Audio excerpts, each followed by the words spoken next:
the whole economic fallout from Donald Trump and his policies, how that's impacting companies, how it's impacting on nations even. So if their tariffs are going to go up, then our textile industry has to sit with the government and say, here's the impact we're facing.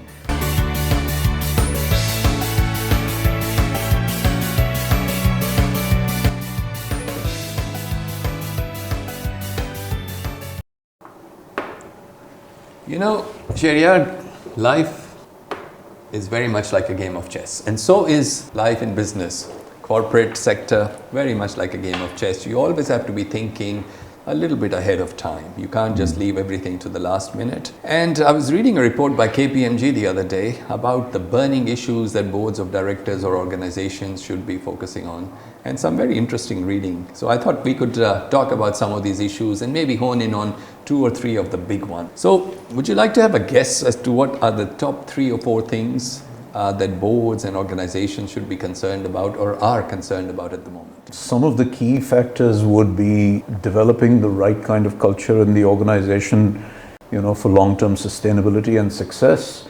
Increasingly, I would say security, data security, cybersecurity, security of operations, because you have more and more dependence on technology, and then obviously there are bad actors around who would target that, your operations. So you're almost there. The number one issue that boards, companies, organizations are grappling with at the moment and they need to focus on is the geopolitical and economic risks that are coming out predominantly as a result of what's happening in the United States in the shape of tariffs, rapid changes in economic policies, and their attitude towards the rest of the world. So that was one of the key factors. The other one, like you mentioned, AI governance and strategy. The third one is cybersecurity and data governance, and that's a big issue for most companies. And then, of course, corporate culture. This is one of my personal favorites, and we should talk about this in some detail. Yeah. Corporate culture and, who's responsible for it, what is it? But this is going to be one of the focus areas. So these are the few big things that boards of directors, organizations around the world are grappling with. Let's deal with the first one, the whole economic fallout from Donald Trump and his policies, how that's impacting companies, how it's impacting on nations even. Well, like you said, it has created a lot of uncertainty, and countries and companies and I guess even individuals are kind of trying to figure out, where they stand, because it's not just that the policies seem punitive in a lot of cases. Whether if it's tariffs, the tariffs are up, they're down, it seems more whim-based than... Yeah, there's a 90-day break when nothing happens. And then there are statements like taco, Trump, chickens out, or whatever it stands for. There's a lot of uncertainty. But if you're a company or a country that's hit with tariffs, what is it that you do? How do you cope with that? As corporations, one of the things that they need to do, or the board or the senior management of the corporations, is to kind of understand what the impacts would be on their specific business and then lobby with their own governments. And to say that, here's how this is going to affect us. If it's perhaps textiles, for example, in Pakistan, and the US, for example, is the largest customer for our textile exports. Yes. So if their tariffs are going to go up, then our textile industry has to sit with the government and say, here's the impact we're facing, and here's what we would like you to be able to go to the US government and say, here's how we reciprocate and buy your stuff, or whatever it is. So there needs to be a lot of lobbying at the government level for the corporations that are affected. A lot of the export related. A lot of the corporations are actually not affected that much because the nature of their business is such that the tariff doesn't really matter much. What can matter to them is obviously supply chain issues, because if other countries are tariffed and you're buying stuff from there, and because the supply chains have become so complex and long, that there's a knock-on effect for that. So that's something that boards can do, is to lobby with their industries and their governments. And I think as far as the companies are concerned, they don't really have an option but to keep looking at their business model, look for more efficiencies, look for ways of cutting costs, which is unfortunate, but really sometimes they have no option in order to remain competitive, because a tariff is essentially going to lead to an increase in their price, and that's going to may make them uncompetitive in that market, and their customers may not be happy. some of the companies have found that they are at the wrong end of their contracts with their clients as well, that there is no provision for them to increase prices as a result. So one of the things I would suggest, if your company is going to be affected, is go back to the drawing board, look at the contracts and see whether you have that clause or not. Okay, so lots of uncertainty, and perhaps this is going to be how things are for the next few years. The only good news is that in America, the presidential term is 4 years. And since Mr. Trump in the Oval Office once before, he'll have to go by the end of his 4th year. Right. So that's probably when we may get back to some more stability. The other thing we talked about was AI governance and strategy. How is that an issue for boards and companies? What do you think they should be doing right now? Well, I think the first thing is that boards need to be much better educated as to what AI is and what the implications it can have for their businesses and their organizations. And I think boards are not prepared. I mean, Pakistan is a far cry. I mean, even in a lot of the more developed markets, the boards are not prepared for this because they don't have a clear understanding of what AI can actually mean, both positive and negative. Yes. So they're kind of, fumbling around in the dark as far as AI is concerned and hoping somebody else does it for them. Yes. Somebody brings them a presentation to say, here's what we're going to do, and the board says a yes or no, rather than them actively engaging and saying, here's what we need to think about, and here's what the other companies are doing, and we've been to these 11 other industries and talked to their boards, and there's just no knowledge about this. That's right. Ultimately though, if you look at the corporate sector, the responsibility is with the board of directors.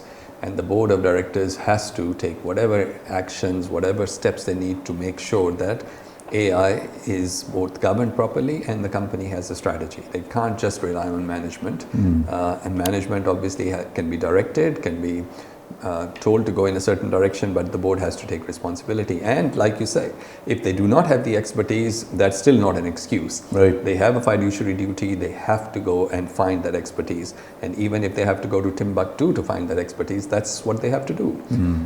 The other thing which is hot all over the world, and in my other home country of Australia, there have been many scandals around this, is cybersecurity and data governance, which is another key issue, almost similar to what we were talking about. In Australia, companies like Qantas, prior to that, a big telco, Optus, they've all had data breaches. Their systems have been hacked, their data has been leaked. In the case of the big telco, people's identity information, including their passports and all of those things that you need to set up an account with the telco, were all compromised. It's cost people hundreds of dollars to get new identity documents, cost the company hundreds of millions of dollars, and finally led to the CEO resigning. Qantas is a relatively recent breach, but that's also not going to end well. All of your information regarding your meal preferences, the fact that you might want a halal meal on a Qantas flight, the fact that you like to sit in an aisle seat, all of that information is now compromised. So what do you think Pakistani companies are doing in regards to cybersecurity and data governance? Do you think they're on top of it? I would think that it varies significantly by sector here, because those sectors, for example, banks, and telecom companies, for a lot of the other industries, it's not that much of an issue so far. I mean, if I'm running a spinning mill, or if I'm running a gas stations, I don't capture customer data. I'm kind of at an arm's length from individual customers. So from that standpoint, for a lot of industries, it's not really that much of an issue yet. However, the issue of their operations being affected by hacks and by targeted malware or whatever it might be, that certainly exists. One of the biggest cyber attacks that happened in Saudi Arabia many years ago was as simple as someone walking into the offices of the company there, and with one of these sticks, the virus was actually put into the system, and it ended up the operations being severely impacted. So it's very easy for this malware to find its way into your system, and it can actually affect your operations. So on the one hand, we're talking about sensitive data, customer information that you've got on your systems that needs to be protected, and the other aspect is business operations, and both need to be very, I suppose, actively managed and governed. And ultimately, the responsibility once again comes with the board. The board has to make sure these things are done. There's a lot of investment required for this. Yes. Investment in technology, investment in thinking about things in a different way. So it's not just a question of saying, okay, we'll put up an extra firewall here or whatever. So it requires a complete rethink. And I think this also feeds into the whole AI discussion, because a lot of the what eventually AI will be able to do is perhaps recognize some of these threats before they actually happen. Things like, the antivirus or anti-malware entities, working through AI models and, using AI to kind of protect systems. So you can't have a separate strategy for data security, operational security, or tech security, and then something else for AI. So it needs to be a consolidated, uniform system that, especially large corporations need to implement, particularly in industries which are kind of critical for the country. Yes. The energy companies, security apparatus, anybody involved in technology. So these are areas that need unified strategies and a lot of investment as well. Yes. And I suppose we've talked about some really hard issues right now. And then again, there is one which is, I suppose, an issue which is all pervasive and very close to our hearts, is the issue of corporate culture, which sort of affects everything, how business is done, how companies are run. But it's an interesting story about culture and who is responsible. And again, relying on an Australian anecdote. So many years ago, Australians were complaining about the culture within the banking organizations. So they found the banks were too focused on profits, surprise, surprise, and they were doing strange things. So for example, banks were offering insurance policies to their customers and then denying them claims. For example, one of the biggest banks was denying claims for a critical illness insurance for people who suffered heart attack, because their definition of what a heart attack was different from what a medical definition was, and they would rely on that technicality to deny someone a claim. And that culture was so apparent and so well ingrained in the organization that everyone was doing it, until one of the chief medical officers decided to blow the whistle, and there was a big scandal, there was a lot of fuss, and the Australian government launched a Royal Commission. The Royal Commission is the highest form of a legislative inquiry that can take place. It has a lot of powers, and after 2 or 3 years of inquiring and investigating this matter, the Royal Commission announced that there was something inherently wrong with the culture of these organizations. They were profit focused, not customer focused, and said the culture needed to be changed. And that started a new trend. They said ultimately it was the board of directors who was responsible for ensuring the right culture is in place. Now that was several years ago. Since then it has become the norm in Australia. The culture is the responsibility of the board of directors. The culture has to be audited even as part of internal audit's findings, as a way of making sure things are getting done. So that has really changed the way how we look at culture. Previously, the board used to think the CEO and his team are responsible, but that's no longer the case. It's well accepted. It's the board of directors. So how do you feel about culture? How do you define it? What is culture of an organization? I think in some ways, what I would think about it is the entire operating ethos of the organization. By the way, I think as far as Pakistani organizations are concerned, the general thinking is not just the board or the CEO, but even further down in the HR department, that's kind of responsible for culture, because it's looked at in a very superficial way. Sending somebody a cake on their birthday, or nice welcome gifts when somebody joins. I mean, it's very, kind of transactional that way. But in my view, I think the 2 or 3 of the most important things in any culture would be, how safe do people feel? If I've made a mistake and it's a costly mistake, how safe do I feel in talking to my supervisor or his supervisor to say, I tried this, didn't work, lost so much money, or am I going to, if I don't feel safe, I'm going to try and hide that or blame it on somebody else. Yep. If I feel safe in being able to say I've made a mistake and my supervisor says, fine, here's the learning from it, don't make it again, so on, what were your checks and balances, whatever it might be. But if he says, you've messed up and, there are going to be consequences, that's not something that allows for a safe culture. The second thing is that, in my view, people need to feel valued.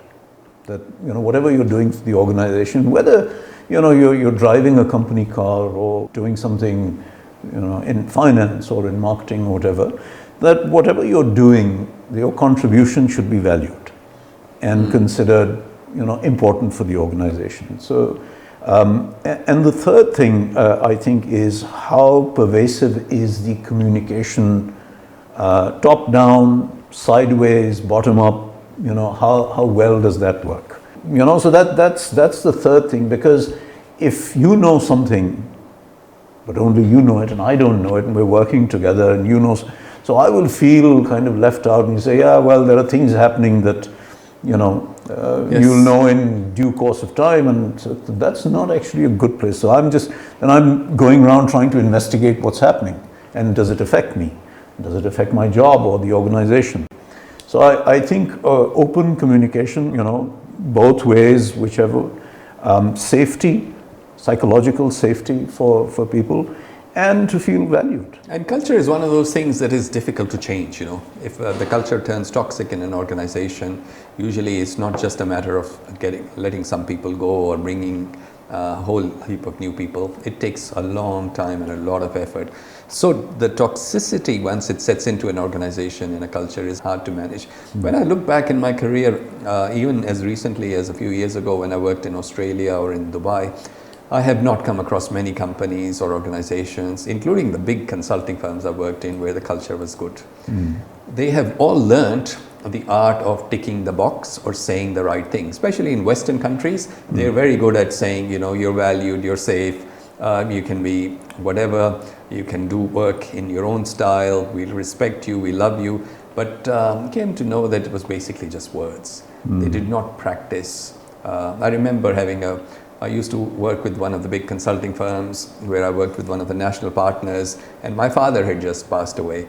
And I went in to have a meeting, and the lady had been briefed that my father had passed away. And I just wanted to get on with the discussion, but she sort of pretended to ask me if I was okay and everything. And it was so superficial and so artificial that I knew she didn't really care. But she was just ticking the box, and she started the meeting by offering me her condolences. When it's not genuine, don't do it, is my own opinion. When you talk about a global corporation, so a lot of these policies are formulated in a particular culture. Yes. Let's say if it's a British organization or a Dutch or a German or whatever. So a lot of it will be informed by that. Many of those things may not translate into other countries. Sometimes can become an issue. So I worked for one of the international firms in Australia, and I also worked for their Pakistani version of that firm. And the two were totally different. I mean, one was much more advanced. In Pakistan, I still remember, this is one of the most amazing things I've seen. I walked into the bathrooms, and there was one for directors and partners and one for everyone else. That I had not seen in all of my time working in Australia, even from the 80s. This sort of thing didn't happen. And also the fact that, the partners were excluded from the rest of the office. You really could not enter without a special permit. People, even my own team, needed a pass to get in to see me.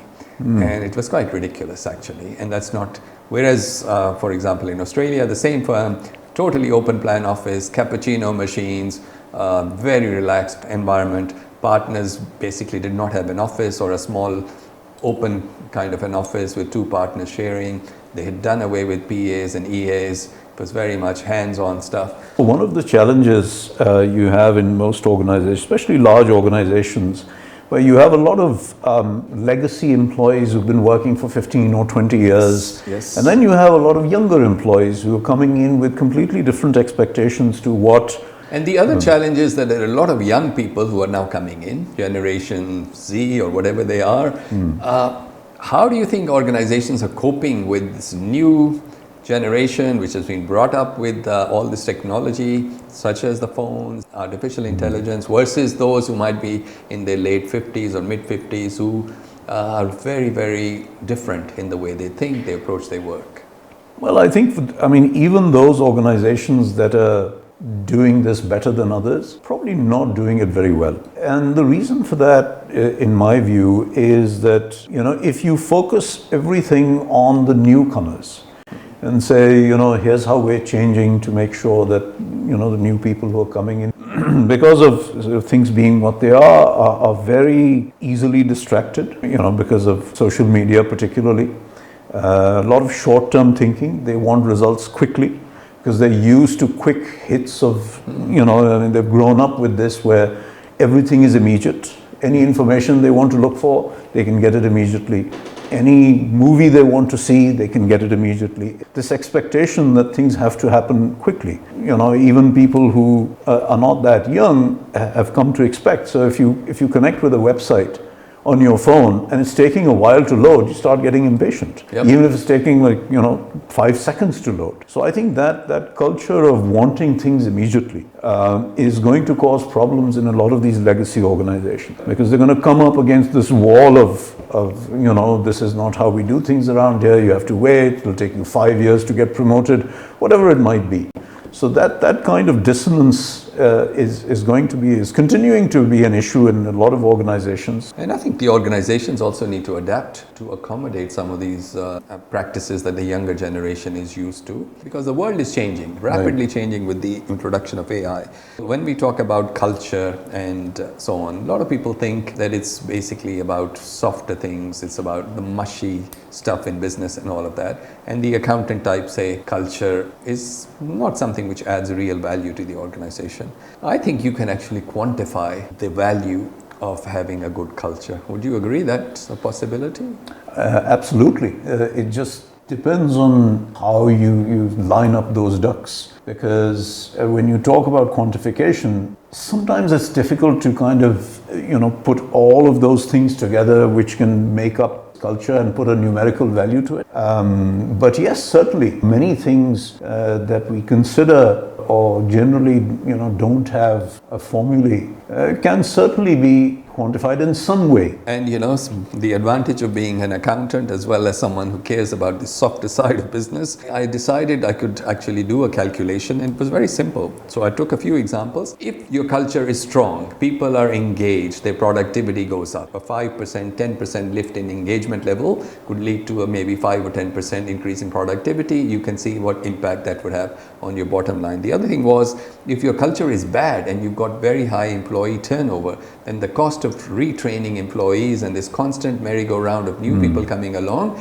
you can actually quantify that. You can look at the impact of people coming and going and the extra salaries that you have to pay. It is actually quantifiable. There's many formulas I played around with. I did some research using AI, and yes, you can actually put a number to some of these things. So good culture definitely is an asset. Even though it doesn't exist on the balance sheet, you cannot put it there, but it definitely has value and it translates into profitability. And profitability isn't just a 1 quarter or 1 year thing. I mean, we're looking at the long, medium term. Good corporate culture, which leads to employee engagement, got to add to your profitability. Right. Well, you know how modern and forward-thinking accounting profession is, especially in Pakistan. In Pakistan, they say that the chartered accounting profession is like getting membership to the Punjab club. They wait for someone to die before they make another member. The number of chartered accountants in Pakistan, although it's increased somewhat in recent times, hasn't gone up by much. When my sons, who are both chartered accountants in Australia, became members of the institute many years later, we have close to 110, maybe 120,000 members of the Institute of Chartered Accountants. That's a country of 25 million people. So Australia has got chartered accountants coming out of its ears. Yes, and there is so much demand, there is so much need that all organizations are looking for people all of the time. But of course, it's a different type of economy. It's a developed country and there's a lot of need. But having said that, the skill set is very good and the profession has evolved. How the accounting profession was when I started versus how it is now is totally different. The profession has really elevated itself, very much sought after. It's probably the best qualification to have. And Pakistan has a long way to go. I'm happy to have an argument with the Pakistani chartered accountants. Maybe on one of the subsequent podcasts, we can call somebody in from the ICMA or whatever. Yes, ICAP actually. We'd love to have their president talk about why Pakistani qualifications are, worth having. I think we've got to the end of this podcast. So there's a lot we've covered. We've talked about the big burning issues, impact of Donald Trump on the rest of the world, on countries, on companies. Talked about governance. We've also talked about cybersecurity and data governance, how important that is. But the most of our conversation has been around corporate culture. Before we go, leave us with a nice little story about a company which you worked with where the culture was absolutely top notch. Well, I've worked with a number of different global corporations, and the difference in cultures can be huge. I worked for Nestle for 7 years, and Nestle obviously was very Swiss. Everything was very structured, everything was very well organized, a lot of respect for process and procedure and precedent and all of those things. And then I worked for several years for Coke. And so, in Coke it was, here's what you're supposed to do. You have absolute freedom to go and do it, get the results, and then talk later. It was very much of an aggressive, can-do, highly competitive work environment. The surprising thing was that, both places worked well. So it wasn't just, obviously they were global corporations and had, lots of systems in place, etc. The approach to how to do things was very different, especially in these sort of frontier markets, which were developing markets at that time when I was there. Worked for Coke in Vietnam primarily. So it was very much of a go, let's get things done immediately, get ahead of the competition. So it was, very challenging that way, but very, very, very interesting environments to work in. So, you learn from the more structured, more process-driven, as well as from the, more cowboy type approach. Now, that was some time ago, so, things may have changed, and if you're in developed markets, obviously that approach is much more tempered. You can't do the same thing in Japan that you would be doing in Senegal, in terms of how you approach the market, because it's much more mature. But what you do is obviously you try and learn from each of those environments. So I think that for people starting their careers particularly, they should take every opportunity they can and not be afraid of the unknown. Well, thank you very much for that. And with that, we get to the end of this podcast. Thank you very much for joining us. We'll see you next time.